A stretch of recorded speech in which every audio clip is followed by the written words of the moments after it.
Hello, welcome to tonight's podcast. I hope you guys enjoyed the theme song tonight, and because I clicked the wrong button, but that's okay.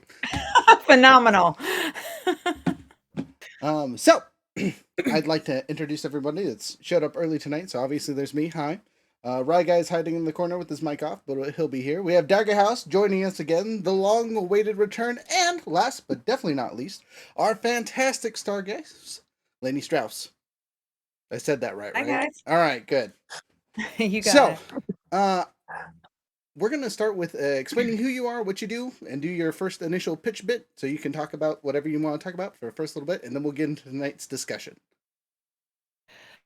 Well, I have nothing to pitch. I'm just here for fun. My name is Lainie Strouse. I am a CEO and president of Lower Merion Productions. We do TV, film, and live events. I do a lot of development on story and produce projects. So, nothing here to pitch. I know it's surprising, right? I should have like a 50% off deal for something, right? Hey, Uh, we appreciate this so much more than the usual having to restrict someone on their topping target. It sounds like, as a note, because I've done a little bit of research over the last couple of days now to check out your fun stuff, and I'm very much impressed with what you do. So keep up the super hard work. You're killing it, right? Thanks. So, just as a question to familiarize people, what's some projects you've been working on? Just so people kind of have a reference point for you. Yeah, there's a film called Teacher of the Year, which I produced with Keegan Michael Key. It's on Paramount Plus right now. It's on Amazon Prime, Google Play, pretty much almost every platform. It's on HBO Max. I think internationally, if there's anybody here from overseas. And I have a TV show called Eat with Gavin Rossdale that's going to launch. We're shooting some more episodes with Serena Williams and Will Ferrell coming up in September. That's a combo. Yeah, it's gonna be amazing. It's a luxury interview show. So we invite one of the celebs to Gavin Rossdale's house and he cooks him a three-course meal. And then they talk about life. So it's not about pitching a project. It's about talking about what you've learned in life and what you want to share with people about who you are. So it's really fun. And that's coming up. I launched the Ellen Fund with Ellen DeGeneres, and I worked with Seth Rogen to launch Hilarity for Charity for Alzheimer's, if you're familiar with that one. And just finished the Cameron Boyce Foundation Gala. I produced that. And let's see what else. That's enough, right? I think you get the gist. You hit superstar status the second item in there. You know what I mean? I'd take that back. Probably the first item to be realistic. But anyway, we're so glad you're here with us tonight, and we hope you have lots of fun. So let's just jump right into our topic. So tonight's topic is Hit the Wizard, also aka using enemies with tactics. So I'm going to set up the kind of talking points, and then I'm going to ask questions and so on and so forth, and we're just going to go back and forth that way, okay? And I'll try and call people out so we're not talking over each other the entire time, especially because the two goofballs don't have their cameras on currently, but that's okay. So, we'll jump into D&D, but this can apply to any kind of TTRPG. When you are throwing waves of enemies at your players, they generally just kind of do dumb things. They just run straight at the nearest person. They attack them. They chop, chop, chop until they fall down or the hero falls down. Right? That's the easiest way to play enemies. Right? But that isn't very realistic. So I'm going to start with the first question. Directly to Younger to start. Younger, with your experience with your playings, what is another dumb tactic that you see other DMs, GMs use on their enemies on the regular? a dumb tactic that the DMs in place on the enemies of the players. Correct. Yeah. Something dumb that they make their enemies do. And this could be something that you do on purpose or something that you've seen others do and you're like, that's dumb. Don't do that. So something it's both a quote unquote can be like a dumb thing, or just and that's or just to not kill off the players, and that's to not utilize the enemies that are in place on the board, whether they be humanoid enemies or monstrous enemies, at their maximum capacity, right? Like, I think a perfect example of this is kobolds are small, weak, easy killable monsters, like little tiny gnomish sized dragon folk. And like there's a whole dungeon setting that was basically like, oh yeah, there's a layer of kobolds, except they're expert trap makers, and you can kill a party of level 15 characters pretty easily if you go through the dungeon and follow everything that's written out inside that module. However, most players just, oh yeah, little weak CR 1/4 kobolds, they all die. It was hardly a battle. Fair. So, jumping over to RJ. Do you have anything to add to that? Other ideas where you've encountered dumb things as a player that DMs have done that have just either made you annoyed or easily overcome, kind of thing? Well, so mostly the probably it kind of plays into what Mr. Hill just said, but when they don't use tactics, like when you have long range weapons and melee people, they don't like attack smartly with them. Like if you have a dozen guys and only 3 people, you don't surround them with the melee guys and then pepper them with arrows so that you can't get away. You just take the aerial attacks. So just not utilizing the weapons that they have in the a standard tactical use. That's probably the dumbest thing I've seen done to prolong battles or make the players win without really having to think about how they do anything. Okay, I mean that's a good addition, and obviously use what they got, kind of thing. Now I'm gonna jump over to Lainie here. So in your storytelling bits, how do you encourage enemies to be scarier? How do you make the hero's opponents that much more terrifying when you do your storytelling bits? It's always important that there is a motivation or a reason why they are the way they are, and that and obviously they're scarier if they lack fear of death or they lack because if there's nothing you can take from them, if there's no punishment that's really going to cause harm, then obviously that's a terrifying person. If it's a person, I mean, obviously if it's an alien or some other kind of monster or whatever, that's a different story. But if there's a motivation as to why they are the way they are, and you can heighten the stakes and take away their fear of dying or fear of consequences, that makes a pretty scary individual. I can agree completely. Now, on the opposite end, so the dumb questions. Gonna stick with you, Lainie. I guess this isn't the opposite, but this is more focused on the same question. In your storytelling bits and pieces, what would you consider a dumb enemy? Well, if I mean, we've all seen those movies or those projects where it's like, why? When you just have to go, I have no idea why these people or this villain or this person is doing this. Like if it's not motivated action, if it's they do things that don't really make sense in the terms of the universe. When it comes to creativity, I would never tell a writer that they can't create the universe they want, but it has to have that through line that makes sense within that universe. I don't care if it's The Matrix or if it's a sci-fi movie or a horror movie. If you have a conceit, just make sure you stick with that through the whole process, that it makes sense within the world you created. And that's a video game, that's a movie, anything. You can create a universe that has specific rules, but when people just kind of change the rules randomly just to make it easier for a character to survive or a villain to survive, or it's that plot armor thing where it's really obvious that there's no way that it would have worked that way, but they just make it so. That can be irritating as a viewer when you're like, oh, come on, it takes you out of the story. I mean, we can do a lot of buys if it's one of those fun action movies, but at a certain point, if it's something really silly, it can be really just, it takes you out of the story, and it takes away your belief in that world, that universe. Okay, so you touched on like 5 really important things that I was going to cover ahead of time, but you're on it. So first and foremost, you talked about them having to have a reason or a motivation, right? So smart enemies, right? There is a reason, right? Even with dumb enemies, Yeah. they can still have something simple like you are a prey item, right? Even for creatures that don't have high tier capabilities of like communication and whatnot, they're just scary beasts that are hunting you down. If you are prey, Right. Look, that if is they're the wild animals and they're hungry and you're food, then that's a motivation. That's a biological motivation. exactly, yes. So applying that to something that's smarter, something that does have a brain, something that does have conversation, goes into making the enemy smarter because the key word for fighting and success is work smarter, not Harder.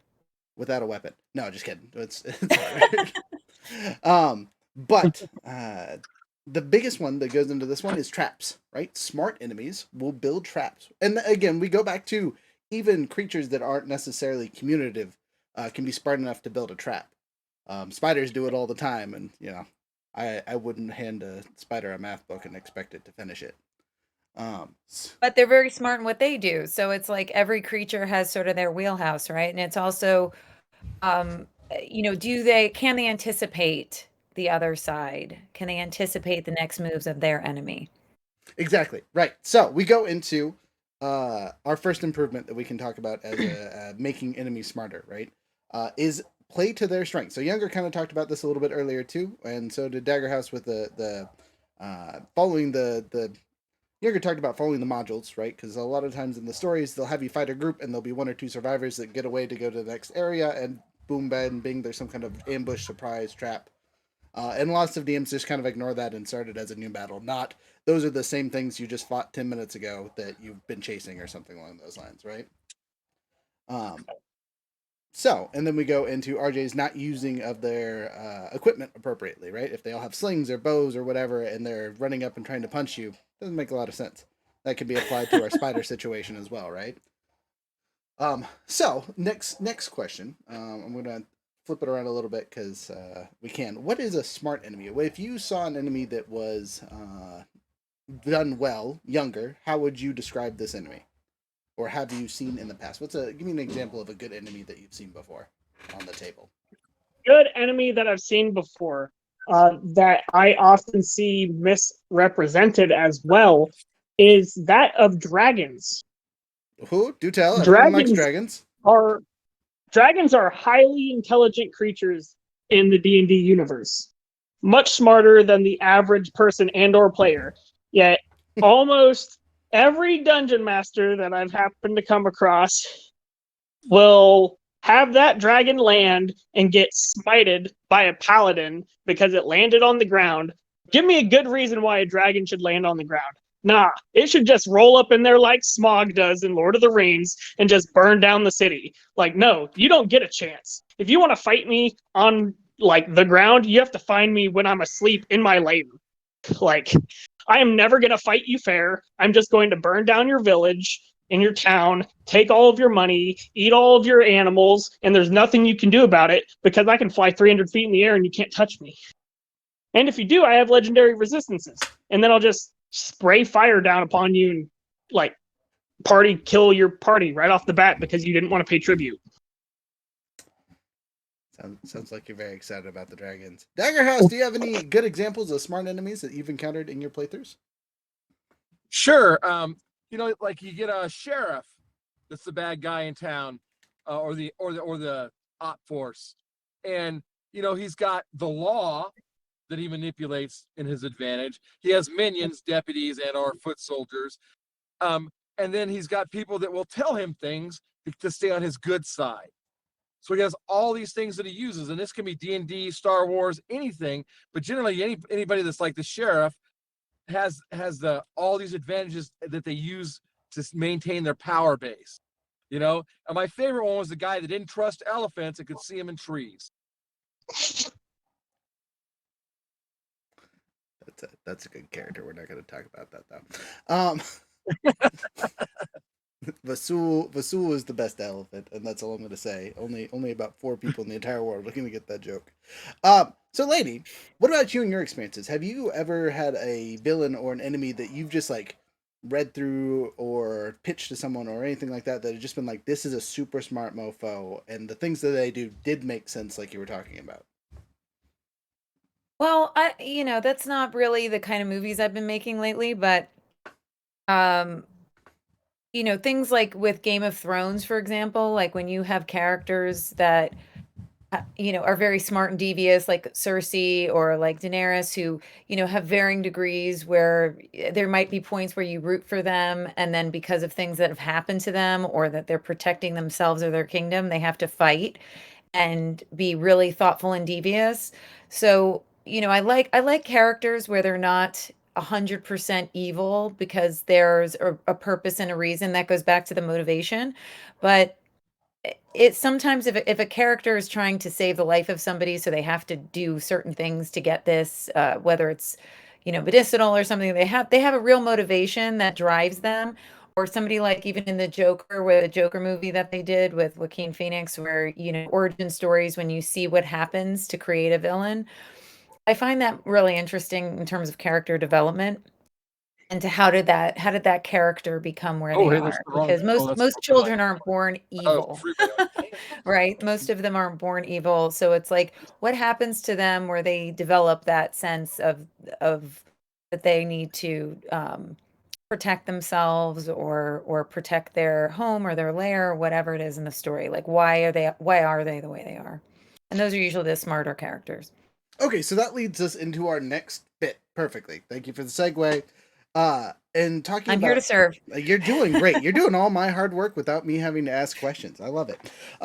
So with that, we talk about giving your players the motivation or characters. You, as a dungeon master, game master, player, should search for the reasons why the enemies are doing things. Because not only will it allow your DM or GM to lore dump on you and give you cool stories, it'll also give your players an understanding of who they're fighting and why they're fighting them. Because not all bad guys are evil. There's a meme from Wreck-It Ralph, right? The Zangief, you might be bad guy, but you're not bad guy, kind of thing, right? And Yeah. in a lot of cases, good bad guys are that scenario where they have a reason for what they're doing that is noble in intention, but the way they go about it isn't necessarily societally okay. And you can do that on a small scale, like we go back to using orcs, because in D&D, orcs are a standard race that you can play as and run around with and yada yada. But they get used the bad guys a lot. But having them, the reason for their expansion is, their home is somewhere that was completely destroyed and they're just getting resources or things like that. And instead of going through trade, they go through combat because that's way easier to take what you want than to trade for what you want when you don't have anything to trade. So adding some kind of simple layer to things like that.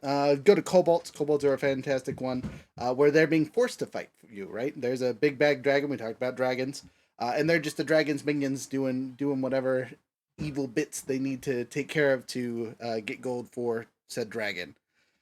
Your players find that out. They might try and free the kobolds, right? You switch a bad guy to a good guy, and so on and so forth. It also allows for dumber characters that are low intelligence styled stuff to have higher tier tactics because they might be controlled by someone who is much smarter than they are. We go back to dragons because dragons are very smart creatures in D&D, but there's plenty of other ones in the other RPGs that are played. Would go to Blades into the Dark. You could have a spider doing the thing. Spiders are a class in that system.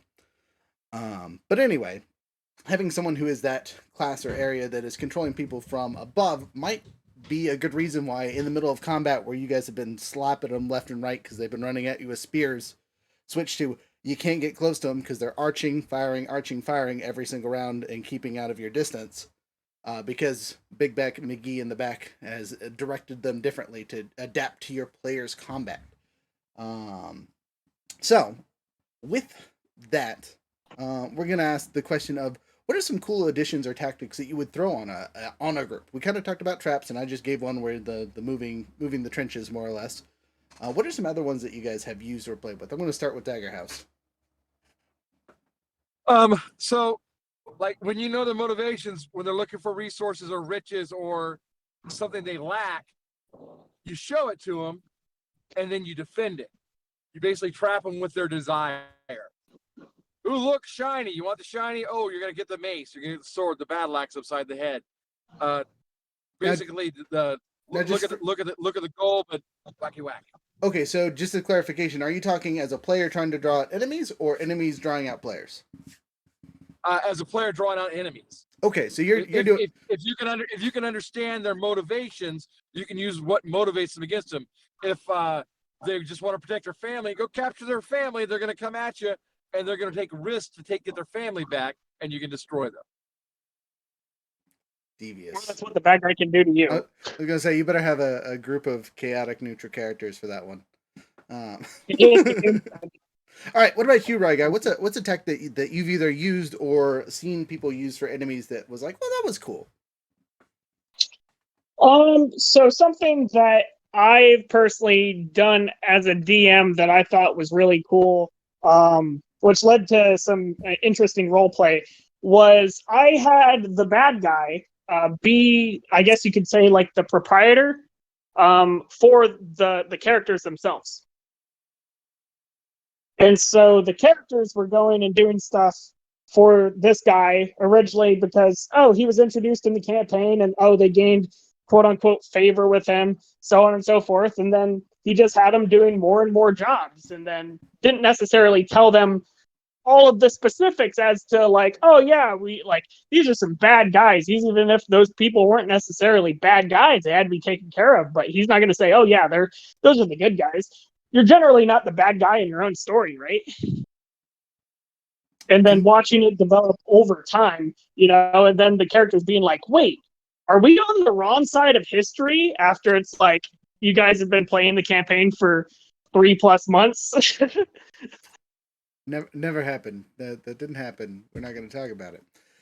So jumping to Ms. Strouse here, do you have any other? What would you think would be a cool tactic that people could use in? Well, I just thought it was really interesting. We were talking about motivation, and he was just mentioning if you know someone's motivation, you can go after their family, and then they have to, go after you to protect the family. So are you flip-flopping now to be the bad guy if you start doing those tactics and abduct someone's family? Then, I mean, that wouldn't be a good guy thing to do, right? So it's an interesting question about is that a continuum, or do people switch places when you start to protect yourself by doing something to attack the enemy? Morality.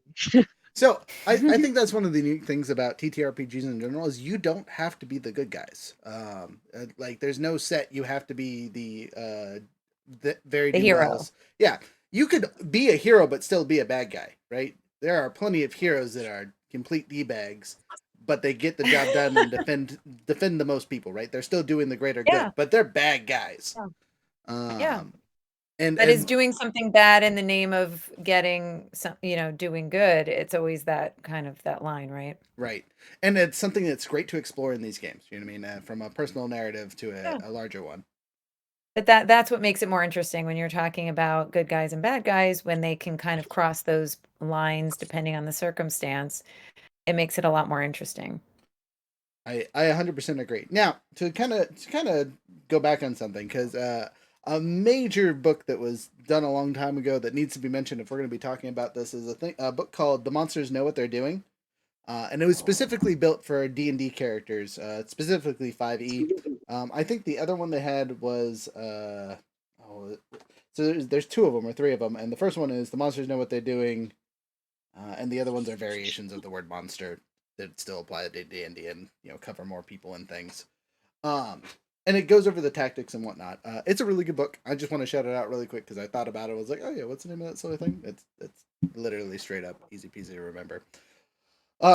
But on that note, is there any literature that you would suggest for people to like check out or be like, hey, look at this. This is something that you should read if you're trying to develop these skills for making the bad guys more, what's the right word? Formidable? No, more of a person instead of just a number. Are you asking me? Yes, I'm not asking you. Sorry. Oh, okay. I'll ask the other two in a second. We'll start with you.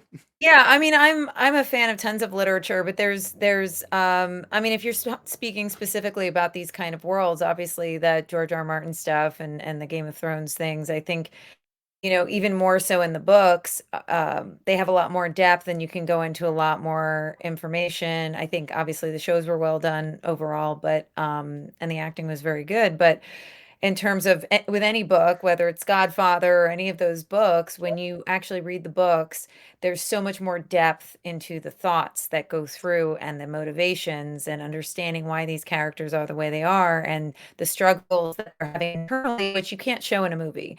So those kind of things are always really interesting. So if you're not intimidated by the size of the book, those are really those are great books to understand sort of anti-heroes and, all these different kind of hero slash villains who, some start off as nicer and develop into a villain over time, but it gives you a lot of those different types of dynamics between families and fighting factions and all that kind of stuff. I mean, those, in terms of this type of storytelling, I think those are good books to read.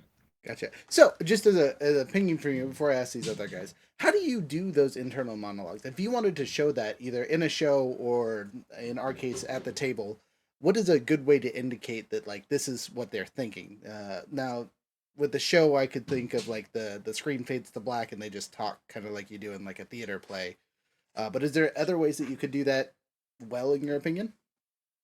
Yeah, I mean, there's got to be, I don't like things that are too on the nose or too, I find a lot of narratives lazy, because it's like instead of really showing it, you're just telling them, and sometimes they can be done well and they can be really helpful when necessary, but I prefer kind of interesting dialogue between people, but then some of it can be done with looks. I mean, that's why the acting is so important, um, because so much of storytelling is showing and not telling. So it's really important that, I mean, sometimes just a sheer look, if the acting is done right, the way they look at the other character, instantly, I hate you, I love you, I'm confused, I'm not sure what to do here. I mean, there's so much that can be done with looks and just really pared down dialogue, but that, I mean, you can do dialogue that says hello, hello, and the way you say hello can tell you 100 different things. So a lot of it's in that's the difference between really good writing and really like hacky writing, is when, everything's kind of spoon fed and told to the audience, like, I'm really mad at you right now, as opposed to someone coming in and just like, and it's like, you got it. They're angry. You don't need to belabor the point. You can actually, have that dialogue in a way that moves the story along rather than explaining. And I think that's really important to me when I'm looking at the writing from a development perspective, is how are you driving the story forward? Your job is not to explain each feeling, it's to tell a story Right. visually. Right. So, yeah. Okay, I mean that's a great explanation. Thank you so much. Um, I'm gonna pair that too before I get back to these guys. This is why talking in character is so important, because you can have those moments where your hello is different or changed in character, right? It is the advantage of Yeah. acting in character at the table, so your other players can understand where your character is at without the you explaining it to them like you're some kind of robot or reading the script or something along those lines. So Yeah. just as a side note, that's why it's important. Jumping back to our previous question for you guys, Dark House, Fry Guy, which one wants to answer first? I'm okay with answering first, but I need a How dare you? restatement. How dare you, sir? Pay attention. God. No. So the question beforehand was, how do you? I lost it now. Dang it. How do you? What good books have you read? Thank The you. books you The read. books. We're talking about books. Appreciate What you. books have I read? Yeah, not what books have you read, but what literature would you recommend to kind of get better at making bad guys more relatable, or fluid, or filled out, or however you want to say it? Okay, well, I really enjoyed the Tunnels series, because it kind of goes on to the perspective of like there's an underground civilization underneath London, that is basically like completely separate, um, from the topsoilers and what they do, so on and so forth, and they have their own independent struggles and problems that they have to succumb to, and their societal norms and everything else. Um, and so it kind of provides a different, I guess, really any book that provides like that external factor of like a cultural difference, you know, and somebody going into whatever that new world is or that new town, um, helps not only quote unquote like world build, but also provides opportunities for the players or the person reading the book to expand upon like what they're used to.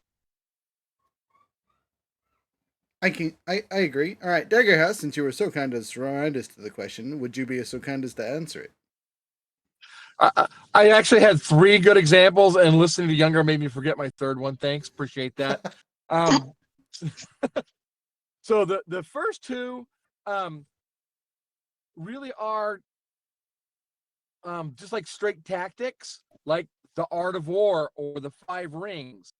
Kind of like, why are you fighting? Why are they fighting? Your objective isn't always about your objective. It's about why things are going on.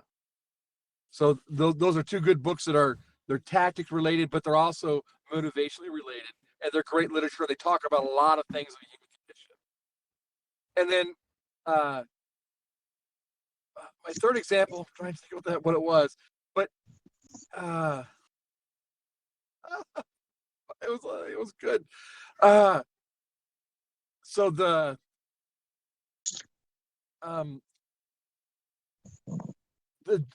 Dungeons and Dragons books with Ditz Duerden and the dwarf and the barbarian and the girl and the halfling. All those people are good and bad. They've done horrific things. They've done good things, and they've encountered good and bad people and monsters. And most of them think that like goblins and orcs are evil and born that way, and they can never be redeemed. Yet, since Dritz was a drow elf, considered born evil, but he's really not in his heart evil. He doesn't believe that those other things were born evil. He believes their situation caused them to be evil. But I mean, part of the end of the series is all about him trying to get his friends to realize, and his love interest to realize, they're just quote unquote people, not necessarily humans, but people, just like we are, and they're struggling through this universe the best that they can.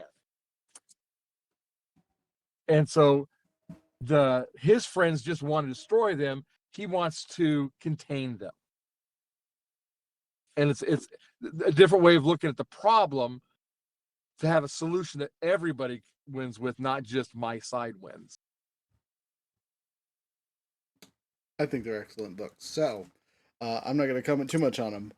I am going to throw out Dragon Riders of Pern, though, because it gives another scenario where the bad guys are the people of the past, someone you can't fight, but their motivations and remnants of what they did are still there.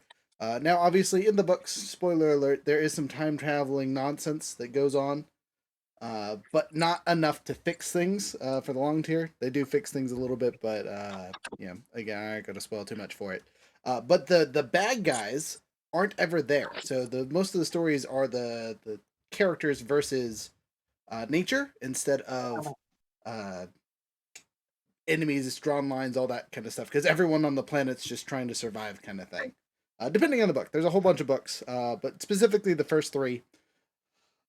You get a lot of man versus nature, and then you realize it's man versus man who died a million years ago. And it's a really good series because you get that information, the lore, whatever you want to call it, and it gives a reason for why the bad things are happening. And I think that could be applied just as easily to the characters on the board that you're playing with. All right, so talked about literature. We've talked about fun tactics. We've talked about what we think are dumb enemies, what we think are smart enemies. Now, let's talk about the hero side of things, right? How do you deal with or improve upon this actual player bit of asking your DM, GM players to act better at the table, to have more fun with these situations? Because sometimes when, as a GM or DM, you step forward and start using tactics, your players are very hesitant to continue playing. Because they're afraid of every rock in every corner, because that one time they got attacked by a mimic and they weren't ready for it. So, how do you guys deal with making sure your players are eased into smart enemies? I'm going to start with my example this time. And generally, I base it on their level. In the first 5 levels, I don't use any tactics for any of the enemies. The enemies are dumb. They're going to be dumb. 5 levels in, you're pretty much safe in my campaigns. Unless we are specifically playing a campaign where you are probably going to die. But for D&D specifically, and lots of other TTRPGs, the first 5 levels or the first quarter of your character's progression is dumb enemies, right? And then we hit levels up to level 10, which is where you've got some powers, you're doing some things, we start throwing 1 or 2 smart enemies, maybe a commander or something like that. Then we go in the 15s or 10s to 15s, and those are you're dealing with a lot of smart enemies, but singles, onesies and twosies that are just smart and dealing with things. And then at the last, when you're a high tier super level, you're dealing with nations full of smart people that know what they're doing and will counter the things you do, and so on and so forth. At least that's how I run it, or generally. Again, it depends on every story that's told, but that's whatever. So I'm gonna start with Rye Guy. Rye Guy, what's your kind of system that you use for easing your players into smart enemies, or do you just throw I'm it going to out be on the bat? completely honest. I tell them off the bat. I'm like, listen, the world is full of good guys. It's full of bad guys. It's full of people much stronger than you. It's like I will give you hints as to maybe you should not look for a violent way to go about this, or maybe you should run away. Not by directly saying it, but if you're level 3, and then you find out that you are near the entrance of a black dragon's cave uh, via your nature and perception checks, or maybe your bloodline, the lineage, one of your characters is a dragonborn, and so they are more susceptible, to being able to find out if there's a draconic presence nearby. Like give them little hints without necessarily directly just giving it away in its entirety. Younger, all you have to do at that moment when they're in front of the cave or whatever is just play the sound effect. Run.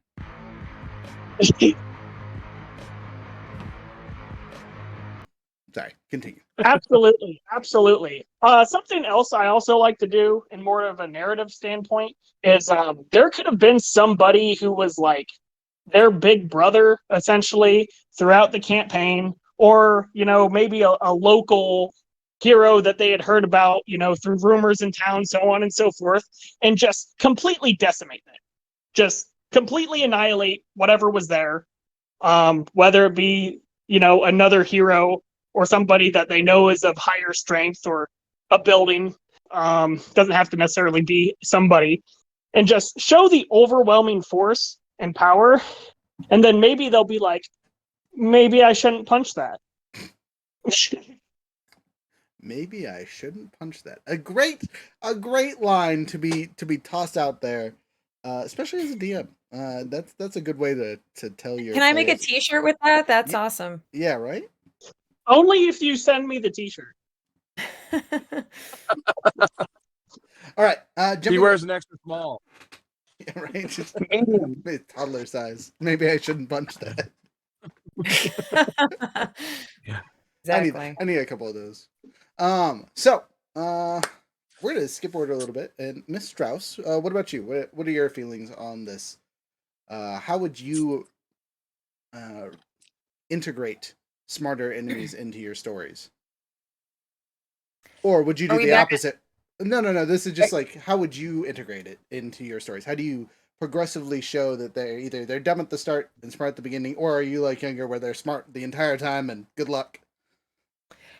Well, I mean, I think it depends on if there's like one enemy, like one real villain, or if it's like a team. Because when you look at any of, say, like the Marvel movies, or um any of the better movies where it's like an action film or something like that, there's usually the leader, and then they have their sort of minions, and you kind of deal with the minions, who are generally easy to beat for, whether it's James Bond, or whether it's, a superhero, whatever it is.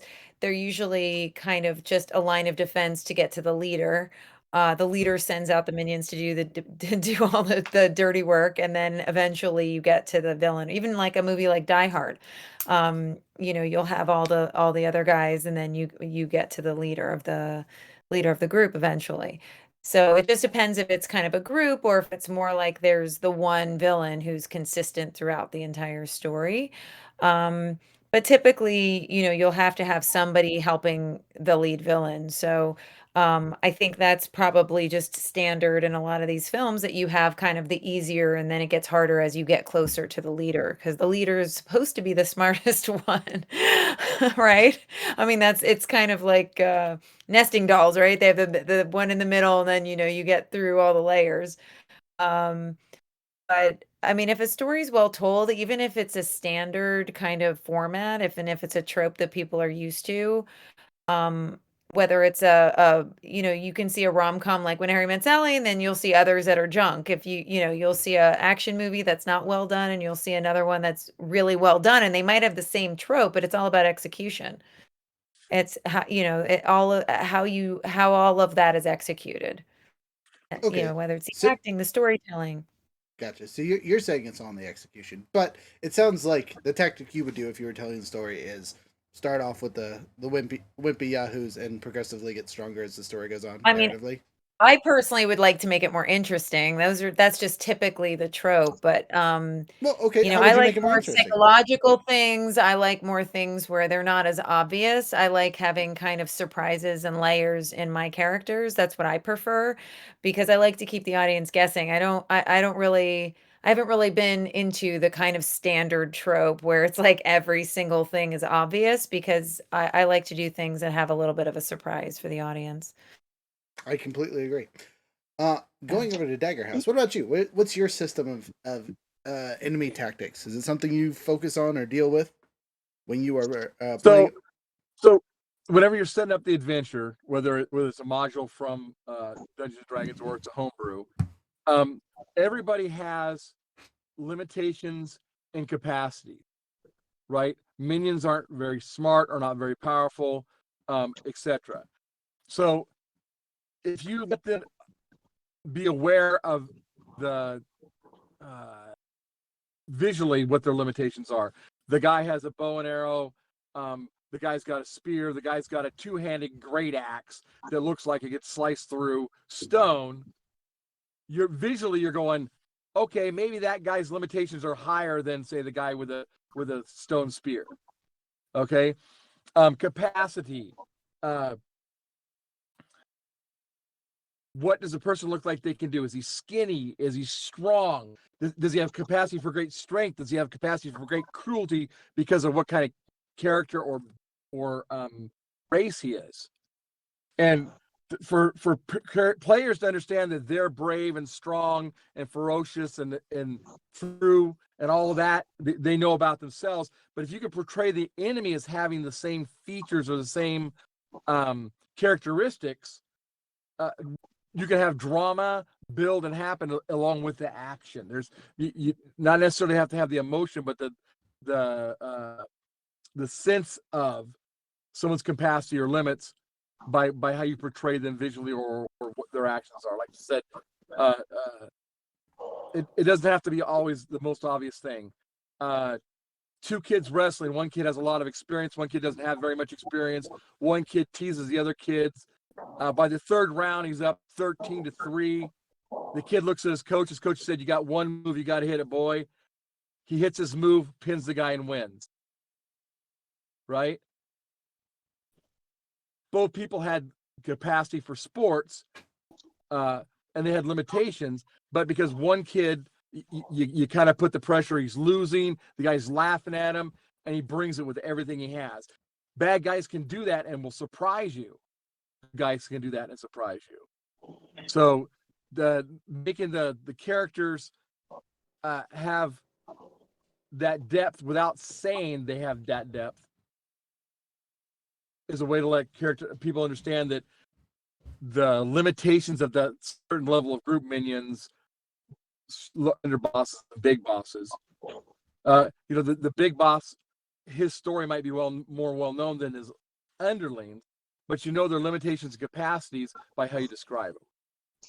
Gotcha. So your explanation or the way you do it is through visual narrative integration.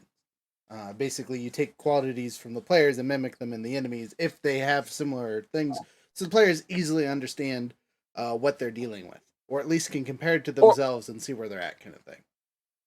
Or that just people in general understand. Gotcha. Okay. Yeah, that makes sense.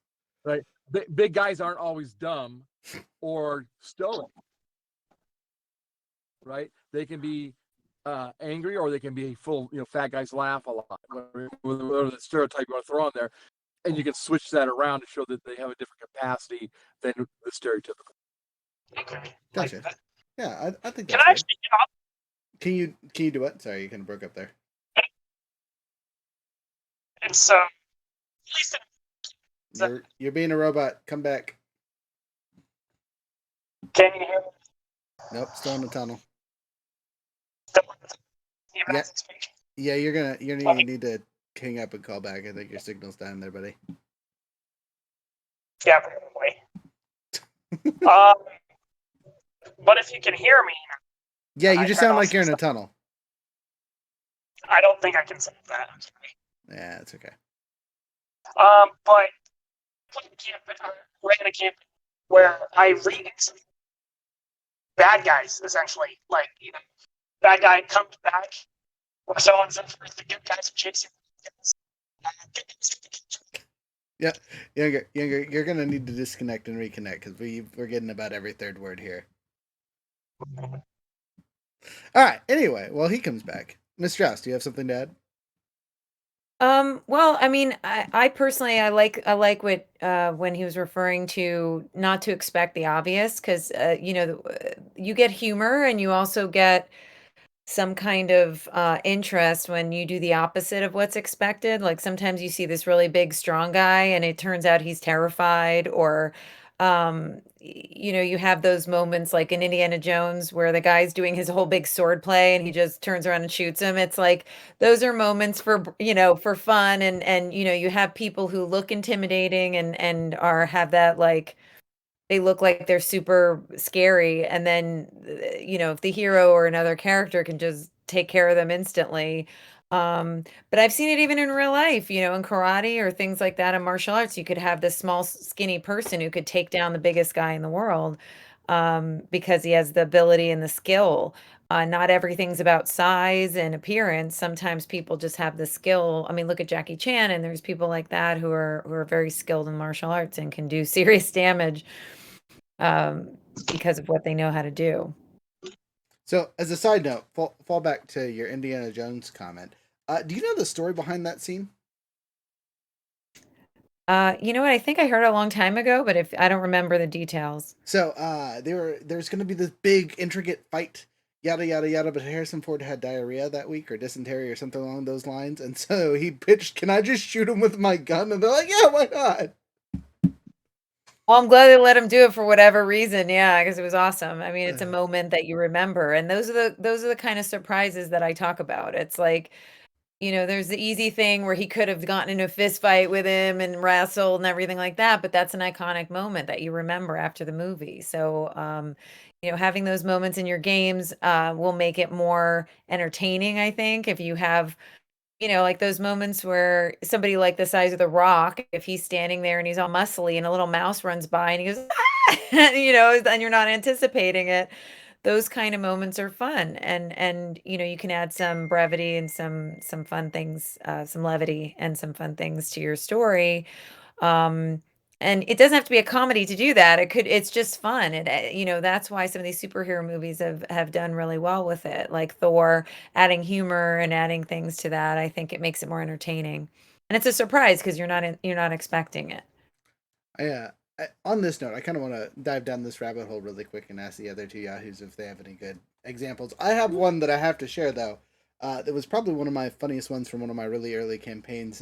We were fighting on a boat in the middle of the ocean. The character had magical abilities, could shoot lightning. He called down some lightning on some enemies in the water. Well, his friends were in there too, so everyone got liquefied all at the exact same time.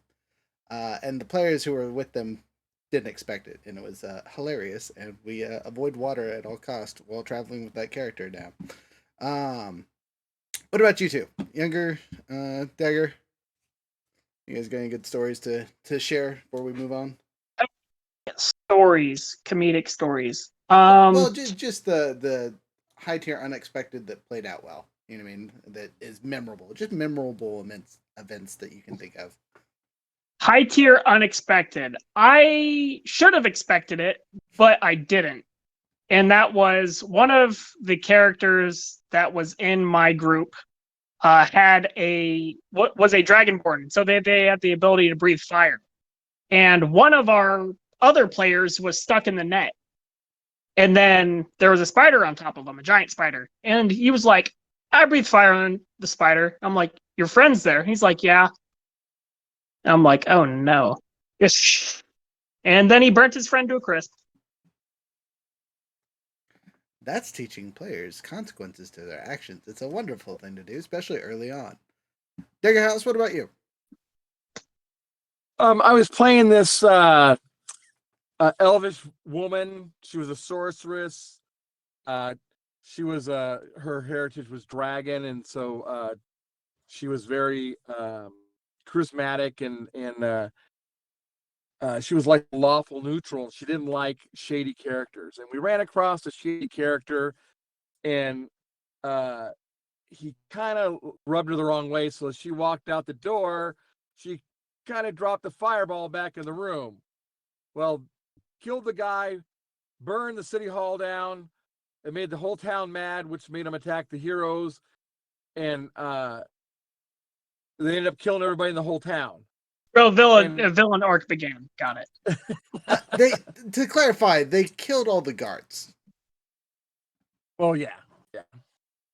But on a good note, on my portion, that character actually ended up surviving, and then the other character ended up having to pay his medical bills through a court hearing. So that was the more comedic portion. That's the twist. Court cases at D&D. You never know what's coming.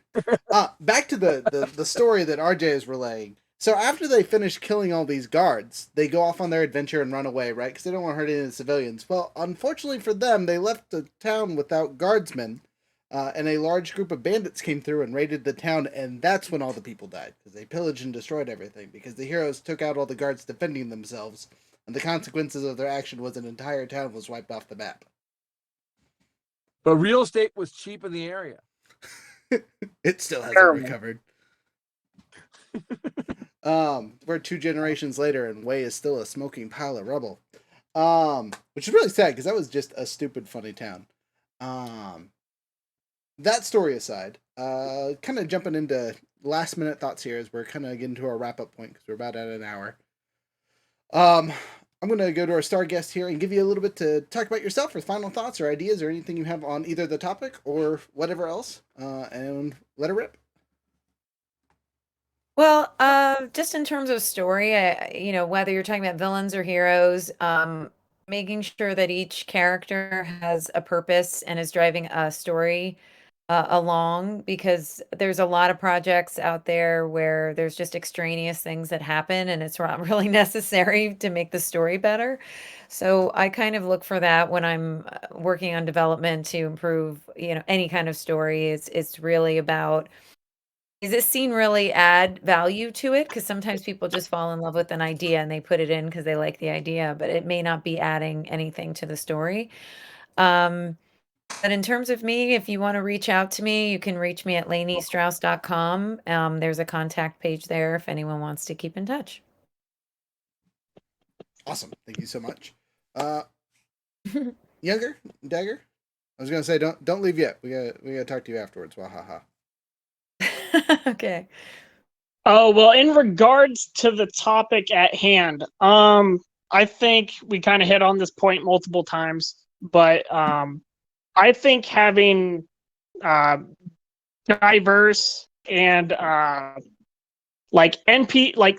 enemies can be NPCs too. Like, enemies don't have to just be, oh, it's the monster because it's bad. Like, maybe it was a Beauty and the Beast scenario. It's just just a misunderstood creature. Yeah, sometimes it's about the motivation and what they're trying to do and what they're trying to achieve. Yeah. And why they exactly.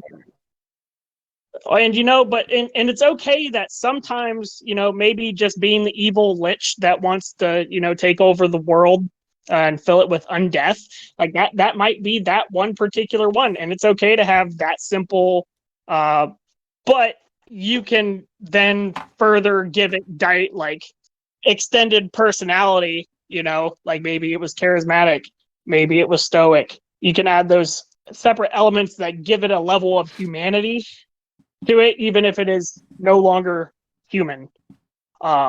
They still have, like you said, they still have those motivations and drives and so on and so forth. And that's they have their wants and needs, and they have their obstacles that they're doing. and they have the descriptions of what makes them the way they are. All right, Dagger House, final thoughts. I think that really one of the things that really stood out for me tonight was you're never a bad guy in your own story, right? Everybody's motivations from their side look good. The Taliban don't think they're bad people. Hitler thought he was good helping his country. The guys that stormed the beaches in Normandy thought, they were doing a good thing because that's what their leadership told them. So everybody on their side always think they're doing the good thing. And sometimes great evil is done in the process of making sure that the quote unquote good guys win. And so the motivation of players sometimes is very shallow. They want gold, they want potions, they want a piece of weaponry. It's really not a big picture kind of thing, but that doesn't mean it's not going to be fun or a good adventure. But just if your venture is for small things, your enemy should be for small things too. You don't want to have someone being a freedom fighter when you really just are trying to steal the necklace of Aragoth kind of thing. Okay, so it's not fair. I mean, because they're more willing to do whatever they got to do to achieve this great thing. Whereas if you don't get the necklace, you're going to go find the axe that you need. It's not that important to you. So the scope of the adventures needs to be on par with how bad the enemies or what they're willing to do, what their motivations are. Okay, I think that's a fair point. A good final thought. But simply put, for your enemies in your next games, make sure they use traps. Give them motivations. Give them lore in the backstory that your players can either find through narrative action or, if you really got to, lore dump them. So you can get the internal perspectives and things like that for your enemies, right? Make them more flourished, more filled out, more fluid, and you will see an improvement in your games. With all that said, all right, guys, phone's blowing up over here. Yeah, my bad. It's all good. Again, thank you so much, Ms. Strouse, for coming tonight, and we're gonna wrap things Thanks, up. guys. Here. Get ready for the last bit of music. This time, I'm gonna push the right button. I swear. I really loved the other one. I'll do it again. I don't care. Boom. No, I'm kidding. It was strange.